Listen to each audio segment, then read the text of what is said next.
Good day, good people, and welcome to Whiskey and Smoke News Network, your weekly whiskey, cigar, pipe, and pipe tobacco program, where we cover the news, new releases, upcoming events, and we throw in an interview with someone in the industry or someone who is industry adjacent for good measure. We may sometimes be irreverent, we may even talk about something educational, but we will always try to be entertaining. This program is designed with your enjoyment in mind at all times. This is episode 10 for January 25th, 2026. My name is Chris Cumnick, and I'll be your host.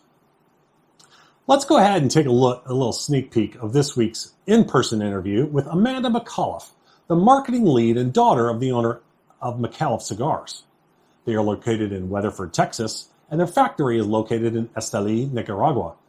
We talk about her background before joining Micallef, and their two major lines of cigars, their numerous customers-facing marketing projects, and the status of the cigar industry, as well as a blend of other topics. Let's take a look. Fave 5, which is it's one of my favorite things that we do. It started out a bit bigger, and I'll explain kind of where it went to. But so the idea was, we used to spend a lot of money advertising in magazines. And ultimately made a decision as a company that really wasn't how we wanted to spend our marketing dollars. But we wanted to support the community, and we really want to support our brick and mortar. All of that with Amanda Micallef and more. But first, the news. In whiskey news, the brand development agency GHF has acquired English whiskey brand Fielden for an undisclosed sum and plans to relaunch it in early 2026. Fielden, which debuted in 2024 following the rebrand of the Oxford Artisan Distillery, is positioned as a modern English whiskey made from regeneratively farmed diverse grains. GHF founder Tristan Coates said the brand has strong credibility and the potential to become category defining while benefiting from GHF's trade relationships and brand building expertise.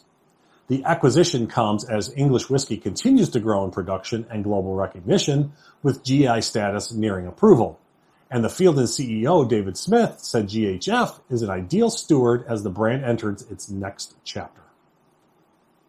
Stoli Group USA, owner of Stoli Vodka and Kentucky Owl Whiskey, has moved towards liquidation after filing a motion to convert its Chapter 11 bankruptcy into Chapter 7, placing the U.S. entities under the control of a court-appointed trustee.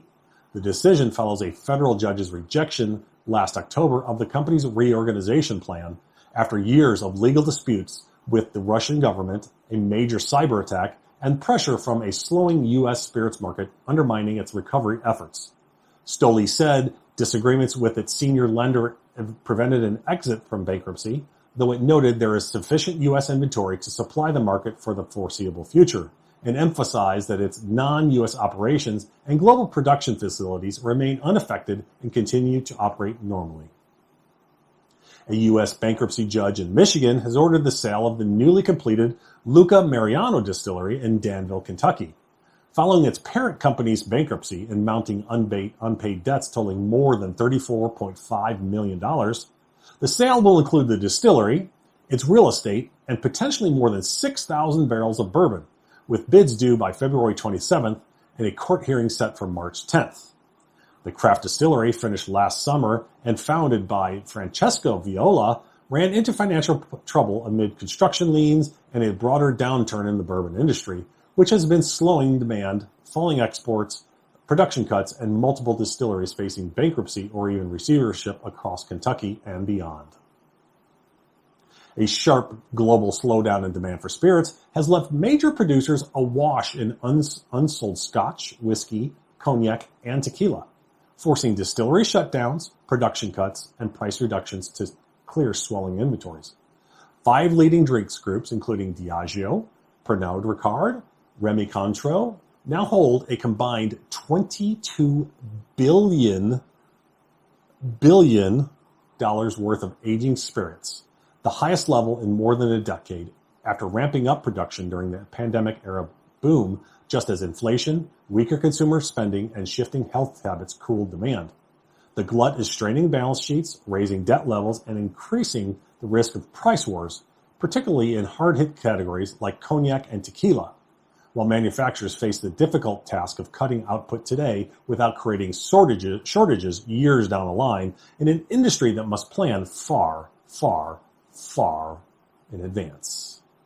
In the latest news of the Uncle Nearest saga, investment firm NextGen 2780 has submitted a letter of intent to acquire all assets of Uncle Nearest, proposing to pay off its debt to Farm Credit Mid-America, fund ongoing operations, cover court and receivership costs, and provide an exit path for current equity holders subject to court and receiver approval.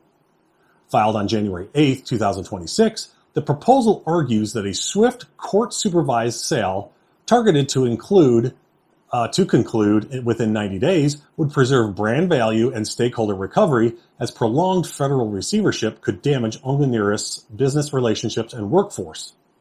The bid comes amid ongoing legal disputes, including efforts by founders Fawn and Keith Weaver to limit the disclosure of sensitive information, a scheduled court hearing on document privacy, and a separate lawsuit against the company's former CFO, while NextGen 2780 positions itself as a partnership formed specifically to manage court-led debt resolution and acquisitions.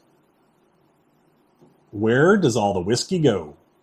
After decades of rapid expansion, America's bourbon industry is facing a significant slowdown as supply has overtaken demand, with aging inventories now triple their 2012 levels and an oversupply rippling across the market. Major producers are cutting back production, while some ambitious projects and many small craft distilleries have shut down entirely.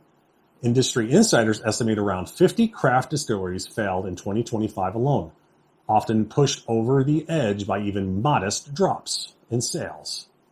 Unlike other business closures, distilleries face the added complication of bonded barrels of aging whiskey, which represent both a physical asset and a tax liability, and can only be sold to licensed buyers. As a result, shutter producers, sometimes called ghost distilleries, generally have 5 options.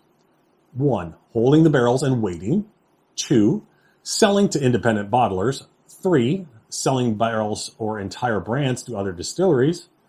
4. Offloading stock through barrel brokers who dominate the secondary industry. Or 5. As a last resort, destroying the whiskey under strict federal supervision. Let's hope they don't do that. While most ghost whiskey ultimately ends up blended, brokered, or destroyed, a small number of releases from closed distilleries can gain cult status, valued for their scarcity and backstory, echoing historic examples where once overlooked distilleries achieved fame only long after their doors closed. Independent Scottish distillery Loch Lea has released its oldest whiskey to date with a limited edition 7-year-old single estate single malt, marking the third age statement expression in its portfolio following the 5-year-old in 2024, 6-year-old in 2025, and now the 7-year-old in 2026. Distilled in 2018 during Loch Lea's inaugural year, the whiskey was matured in 7 hand-selected first fill bourbon casks, which the distillery says contribute to layers of tropical fruit, buttery pastry, and fresh oak, while retaining Loch Lea's signature fruit-driven character. Bottled non-chill filtered at 50% ABV, the 7-year-old offers aromas of stewed apples and a palette of tropical fruits, cereal spice, and a tart green apple. The release launches on the 23rd of January through specialist retailers in the UK, internationally with a suggested retail value or suggested retail price of £90 or about $121. Taiwanese single malt producer Kavalan has unveiled a limited edition Golden Steed and Peonies gift set to celebrate the Lunar New Year of 2026, marking the Year of the Horse with a packaging that symbolizes vitality, prosperity, and abundance. The release features Kavalan Triple Sherry Casked Single Malt Whiskey matured in Oloroso, Pedro Jimenez, and Muscatel casks and bottled at 40% ABV. It has notes of dried fruit, caramel, tropical fruit, alongside a branded, tulip-shaped nosing glass. The set will be available across a wide range of international markets, including Asia, the US, Africa, and parts of Europe. Independent Badachro Distillery in Scotland's Northwest Highlands is set to begin producing its own single malt Scotch whiskey in March of 2026, marking a major milestone nearly a decade after founders Gordon and Vanessa Quinn established the distillery in 2017. Best known for its gin, vodka, rum, and bottlings of sourced whiskey under the Bad nach Achle name. And I'm sure I murdered that, so please forgive me. And if somebody knows how to pronounce that correctly, please let me know. Badacro will now craft whiskey on a small, flavor-focused scale using heritage barley, Highland-grown Black Isle barley, and a range of yeasts, including Bavarian strains. Annual production expected to be around 70 casks, with a portion offered to private investors through cask reservations, while the distillery continues to support the local community and expand its international export footprint. A new video documentary on YouTube explores the 156-year history of Old Forester bourbon, the only brand to survive before, during, and after Prohibition. Part of the Whiskeyland series by the Ballas brothers, the film delves into the brand's founding by George Garvin Brown in 1870, its archives and history milestones, including the 1924 acquisition of barrels from distilleries shuttered during Prohibition. Old Forester assistant master distiller Caleb Trigo and filmmaker Ryan Ballas highlight the brand's enduring legacy, now shared widely via YouTube and upcoming streaming platforms like Amazon Prime and Tubi. The release also coincides with the return of Old Forester 1924, a 10-year-old Whiskey Row Series bourbon with chocolate, cinnamon, spice notes, and bottled at 50% ABV, available through the distillery and select retailers. House of Hazelwood, owned by William Grant & Sons, has launched its new Warehouse Reserve series with a 36-year-old heavily sherried blended malt as the inaugural release. Bottled at 51.4% ABV and limited to just 150 bottles. Warehouse Reserve Batch 1 offers rich notes of maraschino cherries, coffee beans, and treacle, highlighting decades of sherry cask maturation. The whiskey is available exclusively by invitation to friends of the house, private tasting attendees, and visitors to the Hazelwood House in Dufftown, with each bottle priced at £1,650 or about $2,210. Blended by Elade Muir, the release celebrates the Gordon family's private cask stocks, carefully nurtured in Dufftown dunnage warehouses and selected for their exceptional depth and complexity. Independent bottler Duncan Taylor Scotch Whisky is set to significantly expand its octave range in 2026, doubling inventory and introducing a wider variety of cask finishes, including Jamaican rum, port, and Madeira, alongside existing Oloroso and Pedro Jimenez sherry casks. The Octave series, named after the 64-liter barrels used for second maturation, allows Duncan Taylor to enhance whiskey complexity while preserving each distillery's original character. The range, which was refreshed with new sustainable packaging last year, has grown in popularity worldwide and is now available in over 50 countries. Duncan Taylor's Huntley-based facility, featuring a bottling plant, cooperage, and new warehouse, supports the brand's ongoing experimentation and expansion. Filmland Spirits has launched The Filmologist, a sarcastic AI-powered bartender designed to entertain and assist guests while reflecting the brand's playful B-movie-inspired personality.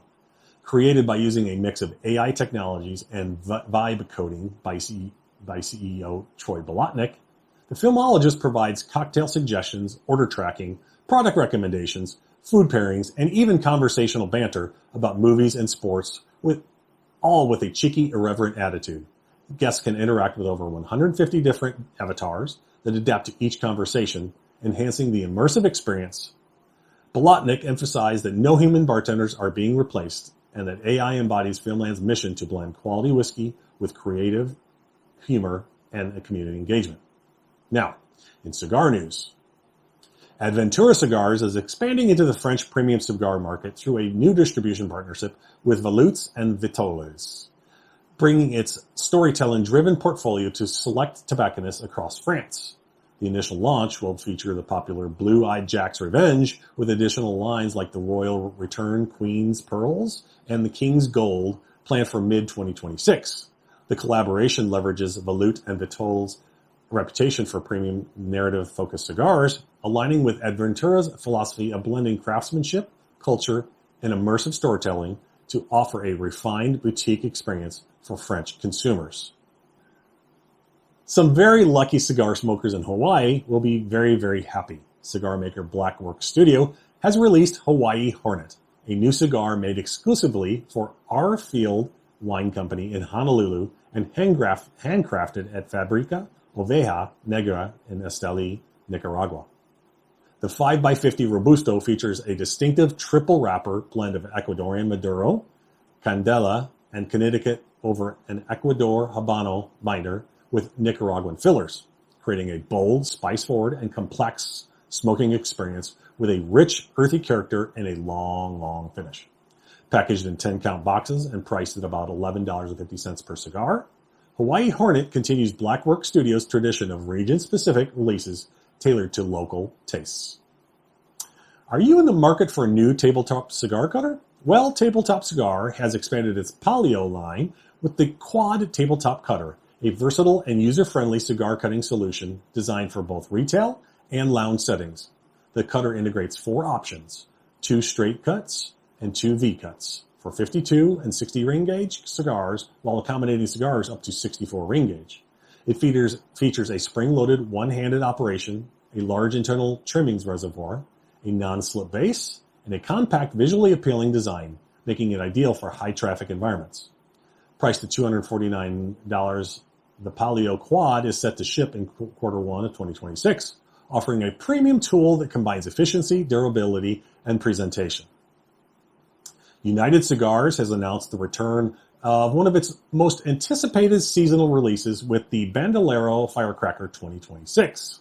Continuing the long-running Firecracker series that began in 2006 and is known for its distinctive fuse-shaped head and limited availability, it's produced in collaboration with Selected Tobacco. The 3.5x50 cigar features a blend of Dominican, Nicaraguan, and Peruvian fillers, an Ecuadorian binder, and a dark 5th priming Ecuadorian Habano Maduro wrapper traditionally reserved for the Bandolero Aventeros line. Woo.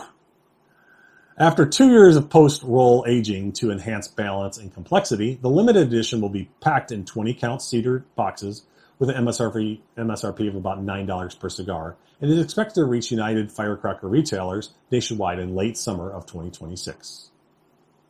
Selected Tobacco has opened a state-of-the-art 3,000 square meter or 30,000 square foot premium cigar facility in Madrid, marking the return of a high-end cigar production to Spain for the first time in over 50 years. Founded by Nelson Alfonso, the 5-story complex combines production, design, and hospitality under one roof, featuring fermentation and aging rooms, rolling galleries with master torcedores, design studios, a hydroponic grow room, and the world's largest multi-cedar-lined humidor with 24 aging rooms. The facility also includes event spaces, a private smoking lounge, and an outdoor terrace, reflecting a vertically integrated approach that reconnects Spain to its historical role in premium cigar craftsmanship while emphasizing precision, long-term vision, and experiential engagement for visitors. United Cigars is releasing the Independence Firecracker, a limited edition 3.5x50 cigar commemorating the 250th anniversary of the United States and continuing its long-standing collaboration with Arnold Andre. Part of the iconic Firecracker series, the cigar features a fuse-shaped head and a medium-plus body blend of Dominican and Nicaraguan Ligero fillers, a Dominican binder, and a Mexican Habano wrapper, offering a floral, grain, and spice-forward notes.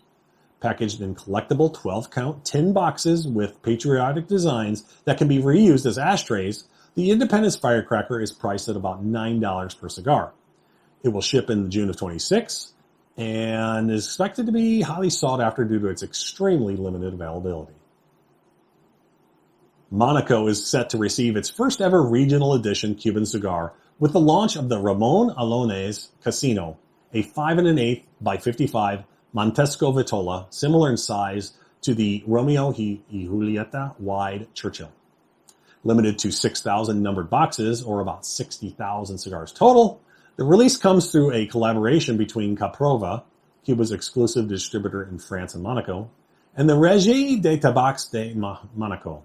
The cigars will debut in the coming weeks, though pricing has not yet been announced. For all my uber-wealthy followers, Cuba's ultra-rare Cohiba Pihique line is celebrating its 15th anniversary with the release of the new BHK 58, a 7-inch by 58 ring gauge cigar featuring the signature pigtail cap. The BHK 58 is part of the limited edition Cohiba BHK 15th anniversary selection, a 4-pack that also includes the BHK 52, 54, and 56, each adorned with special anniversary bands. They are priced at about 1,696 Swiss francs, which is about $2,100. The set equates to more than $500 per cigar. Sales begin February 3rd at Swiss Casa del Habano stores, expanding to Habano specialist shops in February 10th, though availability in standard packaging has not yet been announced. Areoa Cigars has started shipping Taron Maduro, its 4th core cigar line and the latest addition to its growing portfolio.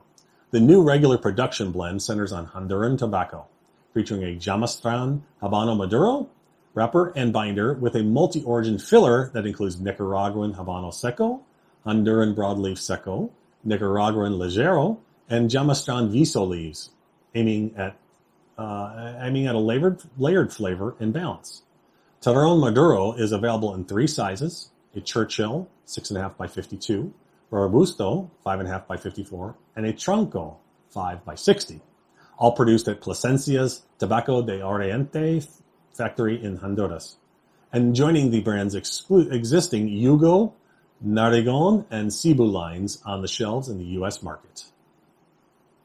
Sereno Cigar Company has expanded its Eleanor Rose line with the new RPM 45, a 4.5 by 45 Vitola inspired by the classic 45 RPM record. The seasonal release features an Ecuadorian Habano 2000 Rosado wrapper over a Nicaraguan Alapa binder and filler blend of tobaccos from Nicaragua, Peru, and U.S., and is produced at La Corona factory in Esteli, Nicaragua. Limited to 3,000 cigars, the RPM 45 is packaged in 10-count bundles at $79.95, or about $7.99 per cigar, and joins 3 other Vitolas in the line: Eagle, Lady 48, and Revolver, offering fans a tighter, expressive format for cooler weather. JM Tobacco Incorporated is celebrating its 25th anniversary with JM's Aniversario 25, a limited edition pair of cigars debuting at TPE 2026 to mark a quarter century in premium cigar business. For the first time in company history, the cigars, both in a 6 3/4 by 50 Churchill Vitola, are made entirely from long filler tobacco rather than the usual Cuban sandwich style, and are offered in 2 blends, a Connecticut wrapped and a Mexican San Andreas Maduro wrapped, each retailing for about $8, and are packaged in 20-count aluminum tubes that include a personal note from founder John Mahroukian. Production is limited to 1,000 boxes of each blend, and shipments to retailers will follow the trade show. To celebrate its 35th anniversary, Prometheus will expand its Gods of Fire KKP Special Reserve line with 3 new Diadema Vitolas, Diadema 54, Diadema 56, and a Diadema 58 later in 2026, bringing the line to 7 sizes. The Dominican Puro line, made by Arturo Fuente, originally launched in 2022 to mark the 15th anniversary of God of Fire, and has since added additional Vitolas and special editions. Alongside the cigars, Prometheus will release updated KKP Special Reserve versions of existing accessories, including the Ultimo X Triple Torch lighter with punch cutter, the Retro Single Flame torch, and the Cuban H Double Guillotine, capable of cutting up to 60 ring gauge cigars. The KKP name honors founder Keith K. Park, who collaborated closely with Carlos Carlito Fuente Jr., cementing a long-standing relationship between Prometheus and Arturo Fuente that also supports Fuente family charitable initiatives in the Dominican Republic. Now, in pipe and pipe tobacco news, Cornell & Diehl is launching its 2026 Summit Series, a new line of plug-cut pipe tobaccos inspired by the layered landscapes of the America West. The series features 4 blends: Hoodoo Ridge, Lone Sentinel, Watchman's Reach, and Skyward Gate, each showcasing whole leaf Virginias, Perique, and select Orientals, pressed into plugs that can be smoked as is or cut into personal preference. Hoodoo Ridge offers a complex Virginia Oriental Perique profile with stone fruits, citrus, and spice, while Lone Sentinel delivers a traditional vapor experience with fermented fruit and gentle citrus. Watchman's Reach provides a rustic, naturally sweet Virginia plug with notes of hay and baked goods. And Skyward Gate balances natural sweetness with dark citrus, toasted grain, and baking spice. Each tin also features artwork reflecting the majesty of the West, highlighting C&D's dedication to flavor, craftsmanship, and versatility.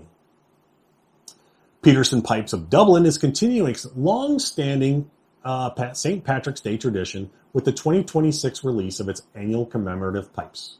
Available in smooth, sandblasted, and rusticated finish, the pipes come in a variety of classic shapes and feature a bold black vulcanite P-lip mouthpiece. Each pipe is accented with a tricolored acrylic band of green, white, and orange, paying tribute to the Irish flag and echoing the design first introduced in Peterson's original 1998 St. Peterson Day pipes. Now, in upcoming events, we have a few, so let's get to it.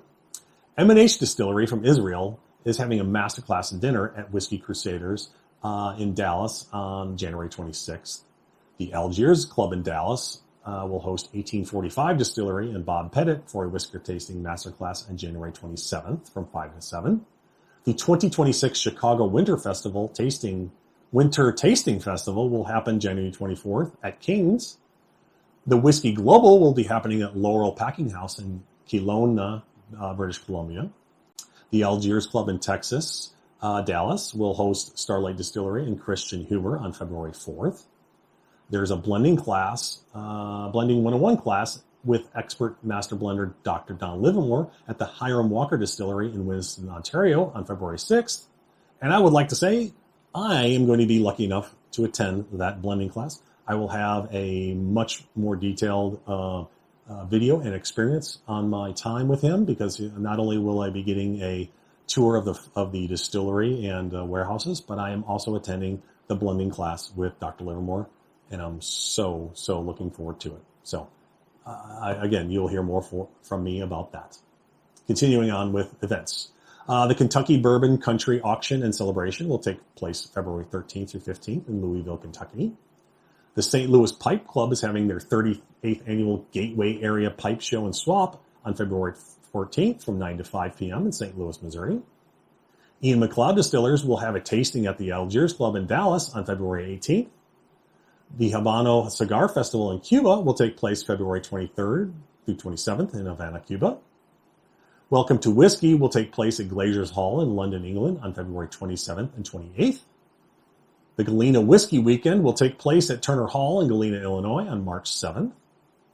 On March 16th, the Beam Institute Industry Conference will take place at the University of Kentucky. Malt Stock Down Under will take place at Ratho Farm in Tasmania, Australia on May 15th. And finally, the Somerton Whiskey Festival will take place at the Lower Red Line in St. Albans, England.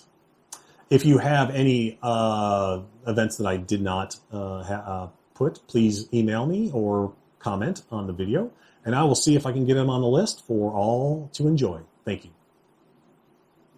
And now we move on to our Voices of the Vitola in-depth interview of the week with Amanda Micallef of Micallef Cigars in Weatherford, Texas. She is the daughter of the owner, Al Micallef, and she heads up the marketing part of the company. We cover her start in the cigar industry, the startup of the cigar company and factory, their customer-facing marketing projects, and a whole bunch more. So please sit back, as usual, grab a dram, pour that glass, pick out a good stick and torch it up, grab your favorite pipe, pack the bowl with your favorite tobacco, and light away. Then, and only then, listen to the interview. Please enjoy. Okay. We're here today in Weatherford, Texas, with Amanda Micallef. Yes. Of Micallef Cigars. And I guess I would first say, and we were talking a little bit earlier, that I think most people don't think of cigars in Weatherford, Texas, when they think of cigars, or at least that is true. A distributor, or what what you Yes. guys do. So, please, first let's talk about you, kind of give you your background, and then let's go into Micallef and everything. Yeah, again, just let's hit it and see where we head. Well, thanks, Chris. It's a pleasure to be here. Thanks for having me. Yes, so I lead the marketing efforts at Micallef Cigars. My dad started the company about 7 years ago. Okay. And I joined the team about 5.5 years ago. I work really closely with Dan Thompson, the company president, and everybody on our sales team. And my responsibilities are really around, of course, the messaging, but also thinking about, what's in the portfolio, how we want to think about how we're going to present the cigar. So, the box, the rings, what the box looks like, how we're going to convey that information to consumers. We are a B2B business in that we only sell our cigars to brick and mortar retailers. Some of those brick and mortar retailers have web presences, so we are online through our brick and mortar partners, but we don't sell directly to the consumer. But I still have to think about how I'm going to market directly to the consumers, because even though I'm selling to a brick and mortar retailer, it's still a big part of my job to make sure that consumers know to go into their shop and ask for the cigars, which makes it fun. I actually like the finished packaging and thinking about the consumer messaging and all those things, even though the consumer isn't ultimately my end user customer, the shop is. You're right, exactly. So that's what I get to do. It's a lot of fun. I love it. Yes. And so, you mentioned, so you wouldn't expect to find us here in Weatherford, Texas, and that's absolutely right. It's not an accident that we're here. Okay. When you pulled in the parking lot, you might have noticed that there's another building on the other side of the street. Yes. And that was here first. Okay. And that's actually a silicone manufacturing business that my dad started over 50 years ago. And so part of how we get to have fun with things like Micallef cigars is we get to piggyback some of our, we say we have shared services. And so our cigars are all manufactured at a factory we bought in Esteli, Nicaragua. Okay. I was going to ask you that later. So but we can go in a lot more detail on that. But then they're shipped up here, and this is the distribution center. And we do have our own customer service and packing people here now. But in the earliest days, we were actually having a lot of the people from JMac help pack, but we still get to, we share accounting services, we share legal services, we share a lot of things across the companies, which lets us really have a more robust business than a company our size would. And a lot of our customers, I think, appreciate that. They're surprised by, how fast and inexpensive our shipping is compared to other brands. But part of that is we ship 69 million pieces at the company across the street. So the cigars are actually a rounding error when it comes to that kind of thing. So we get to piggyback off some pretty good shipping rates and things like that allow us to do things that a young company might not be able to do. Very cool. Very cool. So 7 years as far as the cigar business. Yes. How did, I guess you said your dad started? He did. So how did that happen? How and why? Yeah, exactly. So, Was he a big cigar smoker? He smoked cigars since he was, he jokes that he used to, when he was a little tiny kid, would roll up newspaper and smoke it. So he was sort of always enamored with the sort of idea of cigars, and was definitely somebody who smoked cigars to celebrate. He might smoke. He likes to hunt and fish. He's an outdoorsman, and so he might have a cigar when he's out doing outdoor activities. But he wasn't the guy. He wasn't the smoker who would smoke a cigar at home every night or anything like that. Probably 10 years-ish ago, he started spending more and more time at a cigar lounge. And in downtown Fort Worth, and at that time got more interested in cigars and became a more frequent cigar smoker. And he's a consummate entrepreneur. He can't help himself. He's always starting businesses. And so when he becomes interested in something, part of what he becomes interested in is the business of it. Yes. And so in that time, as he spent more time, he started talking to more, reps would come in and brand owners would come in, and he really sort of started asking them business questions and trying to unpack and understand how the cigar industry works. Okay, right. And became enamored with it. Yeah. Yeah, he's met two blenders, Adele and Joel Gomez Sanchez, who now are the master blenders at our cigar factory. Excellent. And he got to know them a little bit. They came into one of the cigar shops that he was frequenting, and got to sort of talk to them and was like, well, would you blend me a custom cigar? Right. And getting to know them through that process, he realized that he thought they were really, really talented, and they are really talented blenders. Not necessarily great business people, not great supply chain and operations people, which is, I mentioned we have a silicone company across the street, and that's something we do really well. Right. Both we manufacture goods here and have to deal with a global supply chain to do it. We also source goods and have had manufacturing all over the world. Yeah. And so his thought was, could we marry our knowledge of supply chain, manufacturing, operations with their really deep in there, many generations old cigar family who really understand tobacco and have relationships with great growers as well as, fermenting tobacco and blending tobacco. Could we marry these two things together? And so we did. So he started Micallef Cigars. He hired Joel and Adele to basically run the factory. They very quickly realized they wanted their own factory, and so they went down to Nicaragua and bought what we've been told was the old, many, many years ago, old Davidoff factory down in Esteli. And so that's Micallef Cigars. So, and today we make 100% of our cigars at our own factory, and that's the only thing we make there. We're often asked about white labeling and or making cigars for other people privately. And that's something we probably will get into at some point, but right now we're really focused on our blends, scaling our factory, meaning the demand that we're being very fortunate to start growing into with our company in the last 2 years. Things have really kind of taken off for us. And so at the moment we're not doing anything else. That may change. No. So when you first got started though, they were up here and they were like, you were bringing... So when we first got started, we did a combination of those brothers working with rollers to roll cigars at, small factory that they had sort of leased, as well as also kind of, I think, and it's before my time, but my understanding is, and also, going into other factories and getting, a corner or whatever. And then we actually also worked with STG, to roll an entire line of cigars that we no longer even have. Got it. But over the years, as we kind of grew and scaled our factory, we were able, and hit some economy of scale, it made more sense to bring everything in-house. So we retired those blends. We also wanted the pricing control, blend control, quality control that you get from your own thing. And that really is ultimately, the value prop, if you will, was the belief that we can deliver a premium product at a better price than most people can because of the knowledge that we have. And so part of doing that is...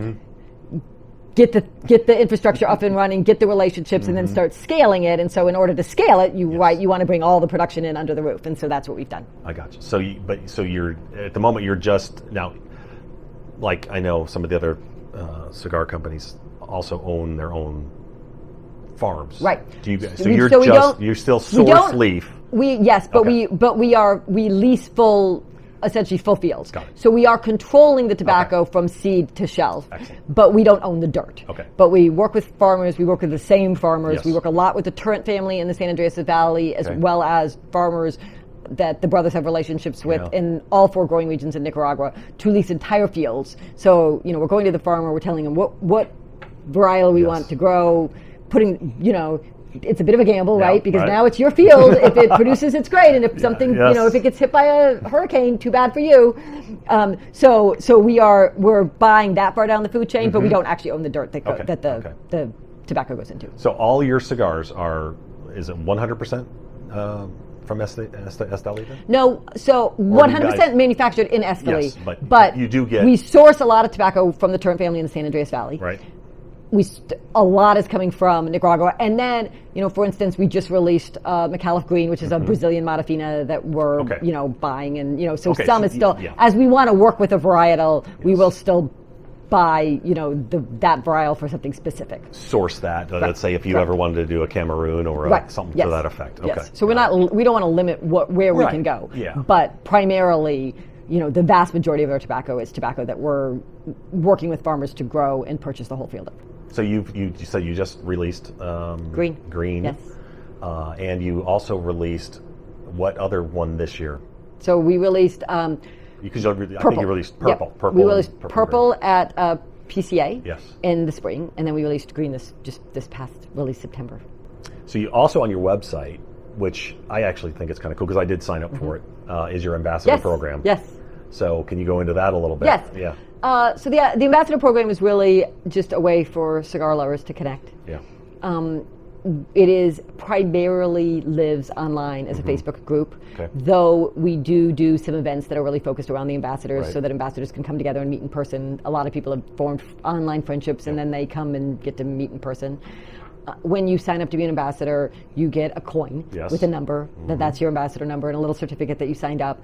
You'll get access to our newsletter. We try. Sometimes it doesn't work out if we're doing something with the shop we may not always, but we try to always release news to the ambassador group first and the industry second as much as we can. We're pretty transparent as a company as far as talking about what our next releases are and things like that. And so the ambassadors are really familiar, a lot of times really good. The ambassador group does this box pass where they, mail around a box of cigars and you take one, you leave one kind of thing. And sometimes it makes its way here and we might put in the new 15 of the new releases before and send it on its way and things like that. So we have a lot of fun with the ambassador group. It is not a place to buy things. It's not, you don't get a discount. You don't get a discount. There are some shops that have been around a long time who have a lot of ambassadors who choose on their own to say if you show your coin you get a discount, but that's not something that's not part of the program and that we do.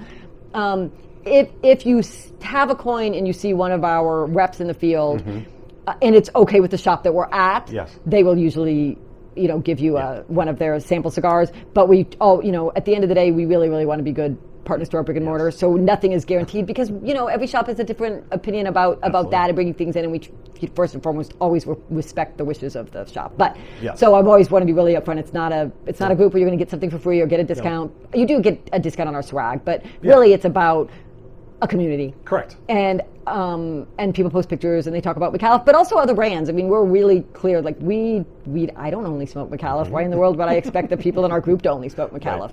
And so and people are pretty good.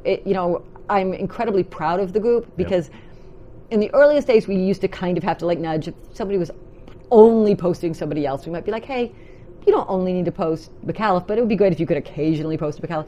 Now we don't even have to do that. The group self-polices itself. And same thing around politics or other messaging, that on the rare occasion that a conversation starts to go off the rails, the group itself brings it back around and hey, that's not what we're about.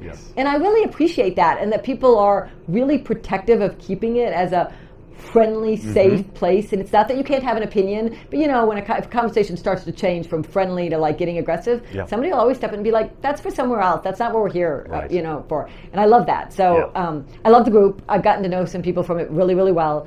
But I'm mostly incredibly proud of the group themselves and how they choose to keep it going. I've joined the Facebook group with my number and everything like that. So they do a Monday night herf on their own. We sometimes we pop in to say hi or share some news, or if we know sometimes if they have a lot, all hear through the grapevine that something we've done is creating a lot of questions, and so we'll hop on to just answer questions. But I love that they self-organize and it's really cool. Yeah. So I have Iron Republic up in Denison. I don't know if you know who they are. They have same kind of a deal with their Iron Workers Union, and they always that's because they always like people to come up and help them bottle. Right. So that's where they put that out. But other than that, it's also if you join the group, you can talk. Exactly. And that one, yes, it's mostly about Iron Root, but so it's the same kind of a deal. But I love that you got basically it's like a challenge coin. It is. Yeah. So the other thing you have on your website is remember. Fan 5? Fave 5. Fave 5. Is it's one of my favorite things that we do.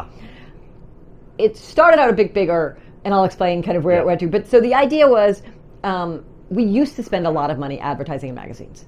And ultimately made a decision as a company that really wasn't how we wanted to spend our marketing dollars. Right. But we wanted to support the community, and we really want to support our brick and mortar. So the concept originally came out of, we actually had a tasting passport, and the idea was to try all the blends, and then you could submit it. Okay. And at that time, I think it was still, my memory is mushy, but I think at that time you submitted it and you could win $250. So the prize was gift certificate. Sure. The prize was pretty good, but it was also hard to have people get through 16 blends and things like that without losing. So we've changed it to Fave 5, which I think is a way better concept. Yes. And how it works is you get this card, or you can download the card, and you attach the band from 5 different cigars. That's the one thing we ask, is that it's not 5 of the same, so that you're at least circling around a little bit, because the idea is still to try to open people's eyes up to the different cigars. Yes. That's the minimum, and then you take a picture and you post it on Facebook or email it to us if you don't want to publicly post it, and you get entered into a drawing. Got it. That's the minimum amount of work. There is space there to put tasting notes and data and things like that, and we love when people do, because it gives us great, we do read them when people do, it gives us great feedback and information, but that is not a requirement of being able to participate, because we want to make it super easy. And then what we do is every week we draw 5 winners. Okay. And each of those winners gets a $50 gift certificate to the brick and mortar of their choice. Yep. It has to be a brick and mortar that carries Micallef cigars. You do not have to buy Micallef cigars with it. Right, but it has to be at a brick Correct. and mortar that But carries you can it. buy anything you want. Yep. And then about 2 or 3 years ago, we really recognized that cigars are about friends, friendship, right? And so now the winner gets to also pick a friend who gets a $10. Oh, very cool. Which is sort of the idea is that Yes. a cigar that they can gift to a friend Yes. to that same brick and mortar, but again, the friend can buy anything they want with it. Yeah. And so we give away $300 a week, excuse me. Yes. To our brick and mortar partners. That's great. And when I tell you, it's free. We pick up the phone and we call, and they can either do product credit or a credit card. It's up to them. Some shops don't want to do the credit card because they don't want to run the thing, and so they'll take. But it's up to them. But we're really spending our marketing dollars directly with the shop to get consumers spending money in their shop. And the other thing we did when we switched it from $250 to $50 is it's a better deal for our shop because what people tend to do when it was $250, people spent the $250 and they bought a box. Yes. But they obviously stayed a customer of that. But on the $50, what people do a lot of times is they buy that box that they wouldn't normally buy themselves. Right, yeah. But it actually increases the spend for the shop. While and so and that's important to us too, Absolutely. that we want it to be something really good for the shop while the shop doesn't have to really manage a program. Right. And we do have, and some people save them up, which is great too. They'll get, they'll win a few times and they'll wait until an event and people can use them however we want. Sure. We have some, I'll give away the secret. We have some people who figured out that obviously if you put if you get in the drawing at the beginning of the year, you have a better chance of winning than at the end of the year. That's there's true. just You get 12 things. times, exactly, Right. yes. So a lot of people... Or, 52 times, sorry. Right, yes. yeah. So a lot of times people will stop submitting in September, October and save them up, and then in January we'll start getting, somebody to submit 12 at once, which gives you a pretty good shot of winning. Part of why I'm telling people this is that, I'm trying to, spread the love. Yes. But those people, some of those people win a few gift certificates right at the top of the year, and then they kind of create a flywheel. Yeah. And that's okay. I think for a while people thought they had, some secret, and I'm like, we're happy to see you're doing it that way. We want people smoking those cigars, talking about smoking cigars, telling their friends to join the Fay Vibe, and we want the money going back to these shops. Yeah. So if you're doing that, all it is doing is working. Correct. Exactly. And so we're thrilled. Yes. But we are always excited when sometimes we'll activate with a new podcast or something, and they'll talk about the Fay Five like we get to do today. Yep. And so and then we'll see some new people in, and that's always great because we love seeing the repeat names, Absolutely. but it's also great to find somebody else who's decided to join in and kind of be part of the fun. And then at the end of the year, everybody goes back in the hat, and we have one grand prize drawing, which is you win a chance, you win a trip to an open house or Micallef Social. An open house happens here for you and a guest, and we'll fly you in and get you a hotel. Or a social is some of these bigger ambassador events that we do around the country, and so you can just depend on whatever works better for somebody. They can choose whether they want a trip to the Micallef Social or a social or open house. Can you kind of go over your range of products? Do you remember all of them? I'm not. I tell you what I'm going to do. I'm going to go over some highlights. Okay, I'm going to highlights. So. We have kind of two core lines of cigars, the Legacy line and the Color Series. Yes. The Legacy line is a bit of it's broader than you might expect from a cigar company our age. Yep. And we've got a lot more sizes than you would expect. And some of those sizes people may notice that are slowly kind of going away, and we're really getting down to the core Toro Robusto, sometimes Ticone. The history of that is that we got into the cigar business right as the FDA had all these proposed rules around cigars, and the rules were that you were only allowed to release cigars that you could prove were in the market before 2008, and that you filed all this paperwork on by the deadline. The deadline was maybe 2019 or 2018. I can't remember exactly, and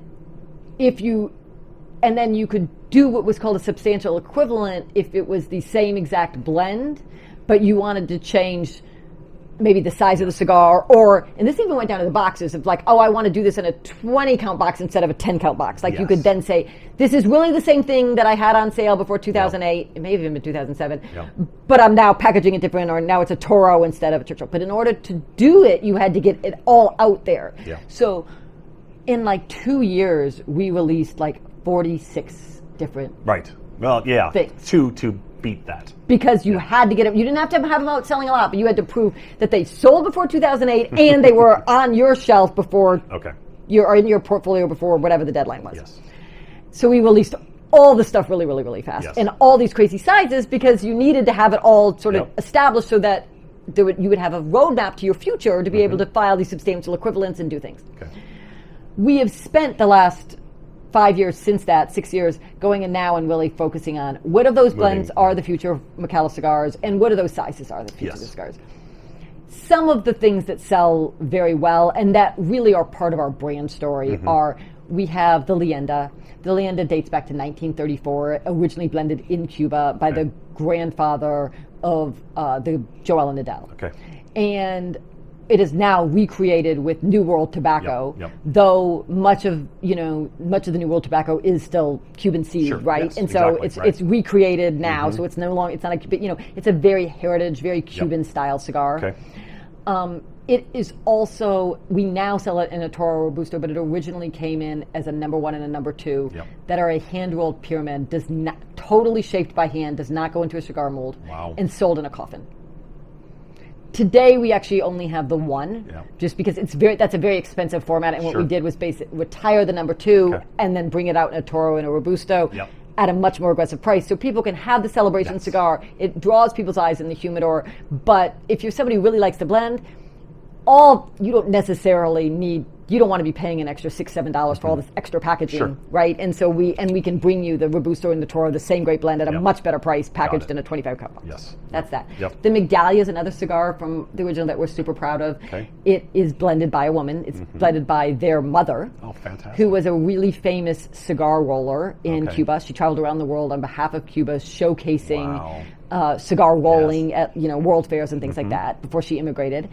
And she blended my dad was down in the factory and he asked her to blend a cigar and she blended that cigar and it's now called the Migdalia. And we do a special... Is that her name? That is her name. Sorry, thank you No, just want to make sure. Yep. And she actually blended a special edition of that cigar for us that's a smaller format that we release every year on International Women's Day to spotlight, women and celebrate women, particularly in the industry, but also wider than that. One of the things I was not privy to before getting in the business, I definitely fell into the trap that it was very much a boys' club, not only in who smoked, but also who worked in the business. And that's actually not true. More and more women are smoking today. Absolutely. But in addition to that, women have been an integral part of the cigar business for a very long time. And not just in that, cigar rolling. There are women who've been part of, marketing, the administration, women, there are so many wives of the big brand names that are shoulder to shoulder with their husbands growing, daughters with their fathers growing these businesses. They aren't always the people who get put out front, but these women are, there would be no cigar business without these women. And so we want to celebrate that. The Reserva cigar was the original cigar that was blended for Dad by the brothers before there was a Micallef cigar. So those are but that's the legacy. Those are the legacy series, and those are sort of the highlights. And will those 3 kind of be the ones moving forward? You know what? I don't. Yeah, likely yes. The reality is, in 10 years, who knows? Right. Yeah. And not to say the ones that I didn't talk about doesn't mean, we have Riata, which is after our restaurant. There's lots of cigars I didn't mention. That does not mean they're going away by any means. But when I really think about what tells the Micallef story, what tells you the things that are important to our business and the history of our business, it's those. Going forward, we've really bet, in many ways, we bet the company on the color series. And I say that in no uncertain terms because we made a decision going back probably 4+ years ago now that we were going to retire what was the bold line of cigars. And it was also that was meant to be our sort of more price-friendly, consumer-friendly line of cigars because the prices were getting to a point that they were no longer that. And we were going to, in our factory, create blends. In no way were we trying to match the blend of what we retired, but we were going to come out with cigars that we believed our consumers would like at really good prices and to do it, we were going to scale the factory. And so we had to make bets and start buying tobacco and contracting for boxes and buying rings as if we were selling cigars an amount of cigars that we were in no way selling at that time. And that's what the color series is and how it came about. And how it works they're, pre-tax an $8 Robusto and a $9 Toro. Yep. The way you do it is there's a lot of synergy amongst the blends. Yep. So Micallef Black came out first. It was the strongest cigar that we had in the line at the time. Okay. It came out in 2023 during PCA, so 2 summers ago. Yep. And it's a Maduro. It's a Maduro that is not cooked. It's a Maduro that's truly made as a Maduro in a pylon. Yep. And it won Cigar Authority Cigar of the Year for 2023 at the beginning of 2024. Yep. It's the first time. It's actually in many ways the cigar that got a lot of people's attention, both because of the price point, and then it was getting attention, and all of a sudden, like when we were at PCA that year, people were walking. The following year, people would walk into booths and they'd be like, "I don't know who you guys are, but people keep coming in my shop and asking for your cigars." For it, yes. And so that was in many ways when you look back at the crossroads, but. Even before all that happened, we had to already start putting the next ones into production, right? Because a cigar is many years in the making. Really, we're planting. We're having conversations right now of tobacco for cigars that will be, our 2028 cigars. Yes. The next cigar, when we conceived of the color series, we always thought would be white. Okay. Which is an interesting story because white is not coming out until the spring. So it goes to tell you the best laid plans. And that was, we thought we would start with the strongest cigar, and then we would have the lightest cigar we've ever made. But, didn't go that way. Landing a blend for a light cigar from a nicotine standpoint that still has some flavor, that's not spicy or anything, so it's still light, but isn't just flat, that's like interesting and complex. That is not easy. No. And so it's taken us a very long time. Absolutely. So, white did not come out next. Blue ended up coming out next because we had blue ready. Yep. And blue's a Sumatra. And we followed that up with red. Yes. Red is a Habano on a broadleaf binder. It was something we had never worked with broadleaf before as a company. We made a decision to use it as a binder instead of a wrapper. Right. There's a lot of people using broadleaf as a binder right now. It's made it kind of harder to get. And again, we're looking to try to bring cigars in at a certain price and wanted to make sure we could get it. Yep. So we chose to put the broadleaf in as a binder. Yeah. But we use the Habano that we get from the San Andreas Valley. It's the same Habano that we use in the black, but not put through a Maduro process. Okay. Again, all important because using all the same tobaccos is part of the economy of scale. Sure. We followed that up with purple. Yeah. Red and blue makes purple. Purple has the wrapper that's on the blue, the binder that's on the red, and so you start to see how. But all these things, they taste like completely different cigars. Sure. Yes. But by using the same tobaccos in different amounts, in varying amounts, and not always, sometimes it's the wrapper, sometimes it's the binder, because again, we're all buying fields, so you got to use up all these different things, is how we are able to, because people ask me all the time, how are you doing this for this price? And I want to go, it's not because we're cheating on the tobacco quality. No, it's that we're utilizing all of the tobacco. And then we've done, and if you've seen, the boxes are all 25 count boxes, they look exactly the same. Yes. Depending on, that means we can have our box maker just focusing on building those boxes. And then, as we need them, we can be like, okay, you're painting these green, you're painting these purple. Yes. They all have a single ring. They're not fancy. Correct. Right? But by doing it that way, they're screen printed. There's not a printed disc. All that is part of how we bring what I still think is, I talk a lot about, I want the iPhone experience. I want people when they open a box of Micallef cigars to still feel like they're getting a premium box cigar. I just don't want them to have to pay premium prices. Correct. Yeah. But part of how we did that is we had to really get disciplined about what is the minimum you need to still have that great experience. Yes. And not feel like we're cheapening the experience, but no extra bells and whistles because that just adds cost. Correct. Anyway, so we followed purple up with green. Green is a little bit of a departure. And so how green happened, we talked about the ambassador group. One of the cigars we retired was a Modafina. Okay.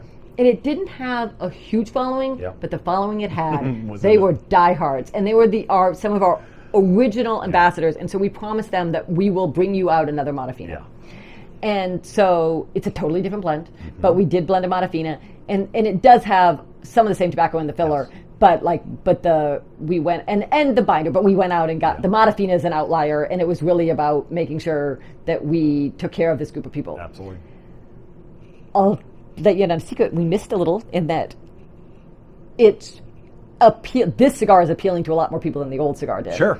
And so we are mad rushing to build more because we kind of thought it would sell not more than the old one did because we're a much bigger company, but we weren't necessarily expecting it to be shoulder to shoulder with everything else. Yeah. And it has been. Okay. And one of the most exciting things that we're most proud of about the Color Series is we keep waiting as we keep releasing them that surely one of these is going to cannibalize the others, but so far they're really not. You know. Well, I can tell you that each one stands on its own, and you know, at some point, I mean, we're not naive, and we're not, you know, we have some level of humbleness buried deep down. You know, we know it's going to happen. Yeah. You don't ever want it to happen, but you'd be ridiculous. But so far, we're incredibly proud of the fact that it hasn't happened. Right. Each one kind of has found its own audience. Or I love when I'm at events, or a lot of people smoke several colors. Yes. You know, I start my day with a blue. You know, I like to finish my day with a red or a black or whatever, you know, or, you know, everybody has different things, but we found that it's not, I thought people would end up finding a color and it would be their go-to, but a lot of people have several colors that they keep in rotation, which has been awesome too. That's very cool. No, because I was going to say, the retailers here in the Metroplex, I've gone in and asked for the green, and nobody has them because they're sold out. I mean, literally. So it's, in that sense, We saw there's some boxes down there. Exactly right. Yes. They're in there. Yeah, behind me, they've got a full warehouse full of. Well, no, I mean we literally got a shipment in today. Oh, did you? So yeah, I mean but it's great. I mean it's a good problem to have, and we are so lucky in that we really pride ourselves on not ever selling out of anything. Yeah. But we have had a year that was better than we dreamed, and so we haven't been out of anything for very long. Right. But there's been a few weeks here, and you know, where there's a little, like it's leaving the factory right as it's selling out, and we want to get it here and get it rested. And our retailers have been incredibly supportive of that, and understanding that even when you plan for growth, there occasionally you get lucky enough that you might outgrow your expectations, which has been, you know, phenomenal. And you know, thank you. To all you consumers who are listening, thank you, because it's really, really fun to do that and see that happening. But it wouldn't happen without people going into shops and asking for those cigars. Exactly. Have you been? I mean, this is more, I guess, more on a business side. The tariffs. I know there was a report a few weeks ago that the State Department was looking into some human rights things. That one took our breath away. Right. So have you seen any ripples from that? Not, I mean, little. So when the first tariffs happened, you know, the Dominican Republic is at 10%, Nicaragua is at 18%. So Nicaragua has it a little heavier than the Dominican Republic. Approximately 60% of cigars in the United States come in from Nicaragua.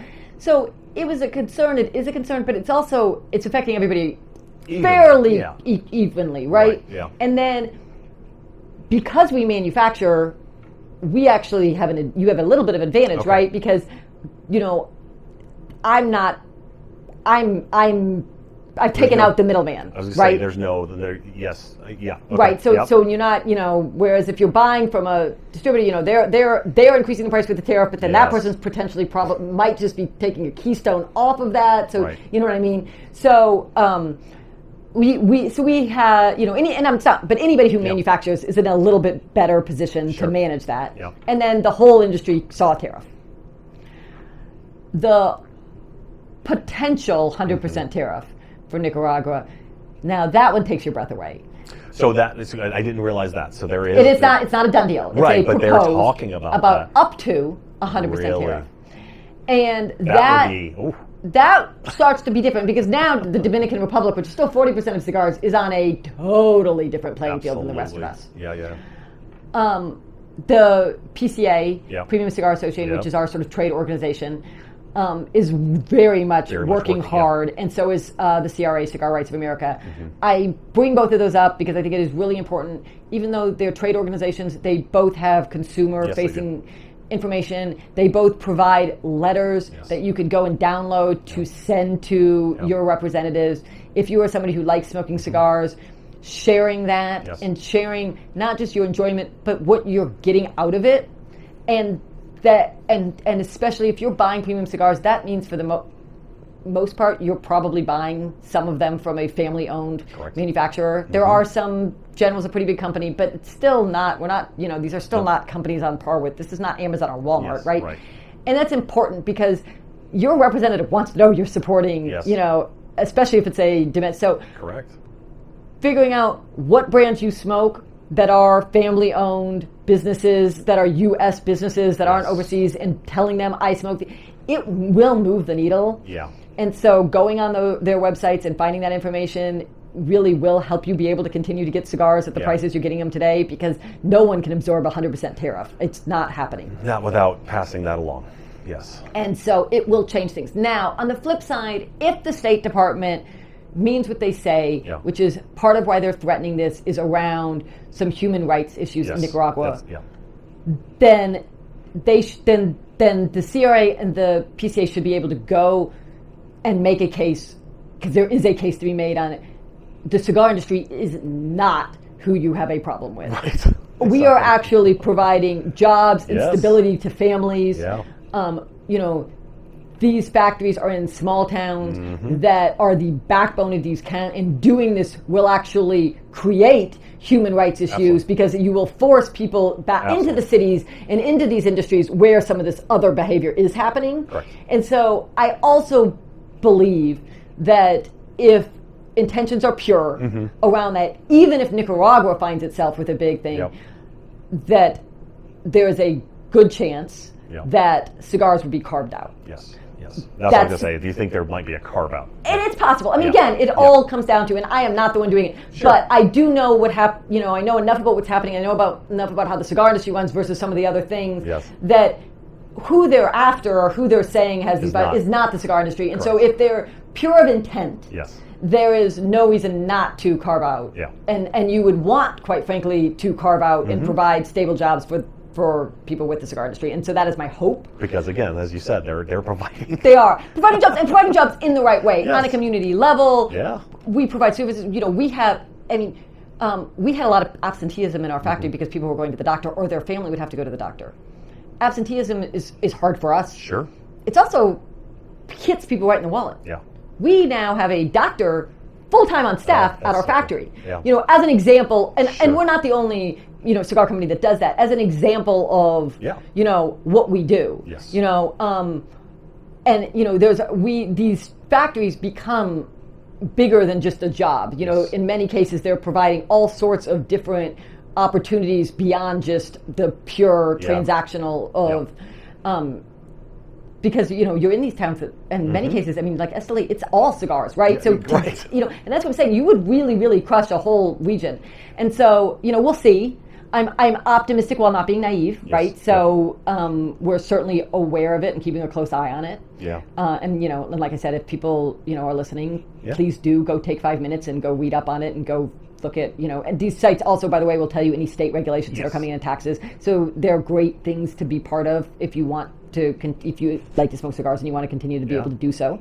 I think even the PCA even has an ability for a consumer they have to join now. They have just started. I think it's $100 a year. And there's some other benefits that come with it. I don't remember all of them, but people should look into it. But at the very least, even if you don't want to do that, keep an eye on the news for them and keep an eye on, like I said, they make it very, very easy to communicate with the people who are making decisions. And I got to go up to Washington, D.C. Through Women of PCA that I'm really active with. And one of the things that surprised me most was you would be surprised how few letters they have to get on a topic before somebody starts paying attention. They really, a handful of people really makes a difference because they believe that if 3 or 4 or 5 people send a letter, this matters to a whole lot more people who aren't. Correct. So sometimes I think people don't do things because they believe what does one letter matter? One letter actually can matter. Absolutely. Because 5 letters may be the difference between somebody voting one way or the other. Correct. And so and in this case it's not necessarily Congress deciding, but it's still your representative still can be part of the conversation. Well, they can put pressure. Right. I'm not trying I'm not in any way trying to turn this into a political conversation, but I think for cigar smokers, our right to smoke cigars is threatened every day. Correct. In a very real way. Or our right to not be paying through the nose in taxes is threatened every day. And so if you're somebody who smokes cigars regularly, you really do want to be involved because it is truly it is your checkbook, it is your ability to smoke somewhere other than your own house and things like that. And this being, again, all about cigars, pipes, and pipe tobacco, it also, also, if it not, Nicaragua wouldn't affect pipe tobacco as much, but it's still the same thing that you were talking about. It affects our ability to. And the more the message is out there that that there's types of tobacco that are not going after 12-year-olds, that are not what people are vaping, that are adults enjoying something with their adult friends or to wind down on their own at the end of the day. And that's where there's a ton of synergy between pipes and so the more that we're all getting that message out, the better. Yeah. Amanda, thank you so much. I appreciate your time. How can people find you? I mean, I know you have the ambassador that's at your website. Yes. So our website, micallefcigars.com. Okay. On the website, you can find out how to join the ambassador group. The easiest way to find me is that way. Okay. If you go to the ambassador group, I'm in that group. You can, you can direct message me from Facebook. You can message me on there. Our sales reps are on there. We post our events on there. That's the easy. I'm out at events pretty frequently. Okay. So that's the best way to find me or anybody involved with Micallef Cigars. Okay. And we want to hear from you. I mean, I can't stress that enough. When we send a newsletter, you hit reply back, you're getting Dan or me, and we're answering. We want to remove any filter between us and our consumers. So. And you have an Instagram account also? I do. Micallef Cigars as well. Yeah, exactly. Yeah. So, guys, please go to your brick and mortar, and you actually have a store locator too on the website. Yes. So it works. It tells you exactly where people who sell the cigars. It's on there. And just go find them. If they're really good, I can vouch for it. So again, thank you. Yes. Thank you. This was really fun. Yeah, I appreciate it so much. Yep, so much. Absolutely. Thank you so much. Yep. Thanks. All right. And that's. I want to thank Amanda Micallef for taking her time and sitting down with me for a wonderful interview, and inform you that next week we will be speaking with Troy Bolotnick of Filmland Spirits from Los Angeles, California. As always, we discuss his background, how he got his start in the whiskey industry, and all things Filmland Spirits. So please, please, please stay tuned for that. Now, this is the segment I like to call What is Chris Putting in His Mouth? The dram of the week is from Pullman Distilling Industry, a company from Frisco, Colorado, not California, Colorado, and their bourbon barrel finished single malt whiskey.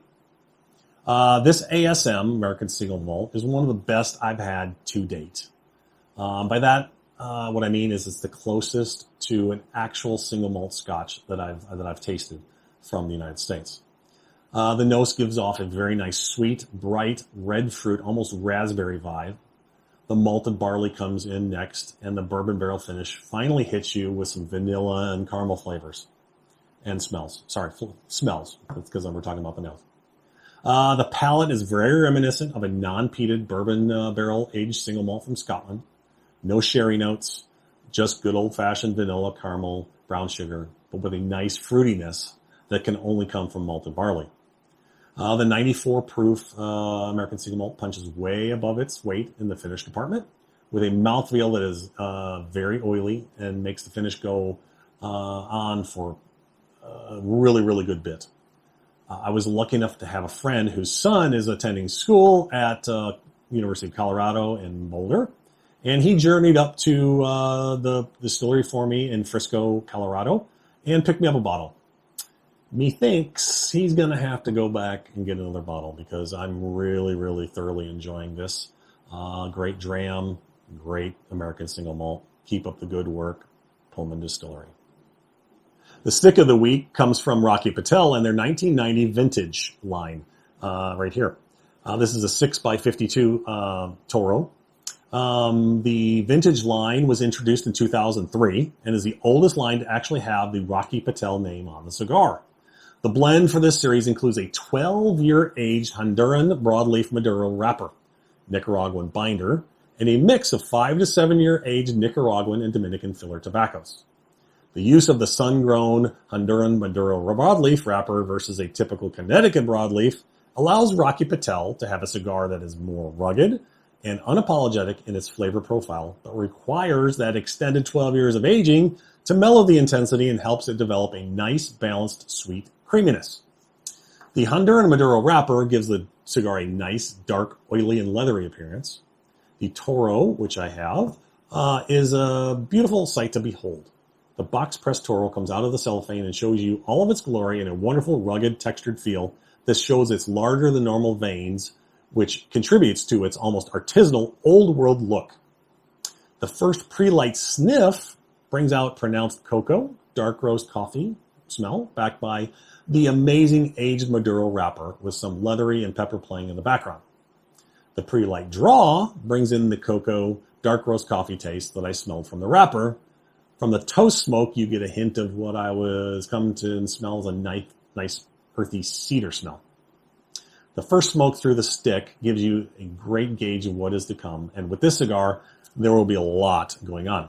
Most would say that this is a mild to medium cigar, but in the larger sizes, that bumps up to a medium plus in flavor and complexity, and this Toro fits that bill. The first third gives you the cocoa, espresso, and warm spiciness that truly complements the sweetness of any kind of whiskey that you might be tasting. The cigar burns and smokes well and produces copious amounts of smoke for you to taste the complexity of the cigar. I will be purchasing more again for my humidor. Now, as always, I want to thank you for joining me on this amazing journey to learn all that I can about these three amazing industries. I hope that you were able to learn something new from this episode, but more importantly, I hope that you were entertained and will continue to listen and or watch the program moving forward. Please remember to subscribe to the channel, ring the bell, like the video, and leave comments. You can also find us on Instagram, Facebook, YouTube, Spotify, Amazon Music, and Apple Podcasts. We are also looking to go on to Rumble and to TikTok with my shorts. So if you don't mind, please leave a review, as that helps the algorithm help other people find the channel. Also, please let me know if any ideas you would like to hear about in upcoming episodes. We're going to start doing some history, some knowledge-based stuff about pipes, about cigars, about whiskey, different things, just going over kind of 101, 201 stuff. But go ahead and give me some ideas what you'd like to hear about, and I'll see what I can conjure up. I will see you next week on the Whiskey and Smoke News Network. And remember, please drink and smoke responsibly. Have a great day.